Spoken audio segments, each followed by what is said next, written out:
भगवान कहाँ रहेंगे? परिवार में प्रेम और एकता के रूप में भगवान का दर्शन होता है। क्या घर में हम इतनी भजन पूजा करते हैं? परिवार में प्रेम है, एकता है? अगर है तो समझिए भक्ति असर कर रही है, भगवान सुन रहे हैं। और आप जानते हैं घर में ननद भाई जो होती है इनको बड़ा अच्छा होना चाहिए। क्या होना चाहिए? ननद दो तरह की होती हैं। अब आप अपने का आंकलन करो, आप वाले कौन से?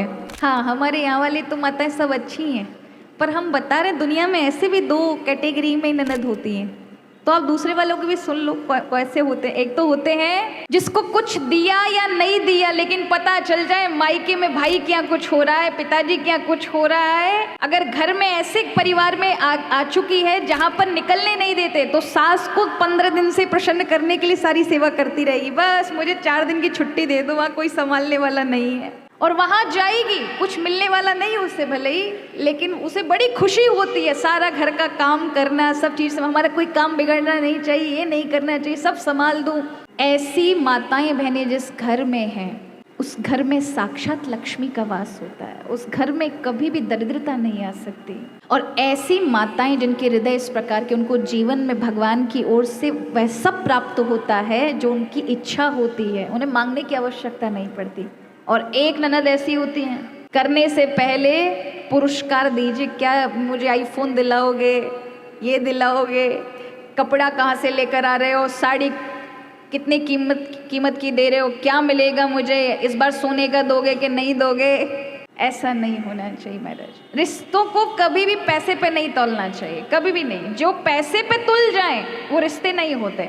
आपने जिस दिन पैसे की बात की, खत्म, सब कुछ आना जाना, वो रिश्ते कभी नहीं। रिश्ते बहुत कीमती होते हैं। आप अपनी, और ऐसी बहनों को तो देना चाहिए घर में जिनके हाथ और हृदय खुले हुए हैं अपनी बहन बेटियों के लिए, जिनको देना होता है व्यवहार में खुले हैं स्वयं। जहाँ घर में अगर बहन का विदा होते ही माता पिता चले गए, तो फिर भाभी को माँ बन जाना चाहिए। क्या बन जाना चाहिए? कि वो जब भी पियर आए तो उसको लगे कि भाभी नहीं है, हमारे यहाँ कौन है? माँ है। उसे कभी याद ना आए अपनी माँ की। आप माँ का कर्तव्य निभाएं। तो ऐसी देवियां, उन्हीं से घर चलता है, मगर उसी को घर स्वर्ग कहा जाता है। उस घर में कभी दरिद्रता नहीं आती, उस घर में कभी भी वंश रुकता नहीं है, उस घर में कभी ग्रह पीड़ा नहीं आती। पितृ तृप्त रहते हैं, देवता प्रसन्न रहते हैं, आनंद रहता है। भगवान कहाँ रहेंगे? परिवार में प्रेम और एकता के रूप में भगवान का दर्शन होता है। क्या घर में हम इतनी भजन पूजा करते हैं? परिवार में प्रेम है, एकता है? अगर है तो समझिए भक्ति असर कर रही है, भगवान सुन रहे हैं। लेकिन परिवार बिखरा है, एकता नहीं है, कला है, वहां पर भगवान घर में नहीं है महाराज।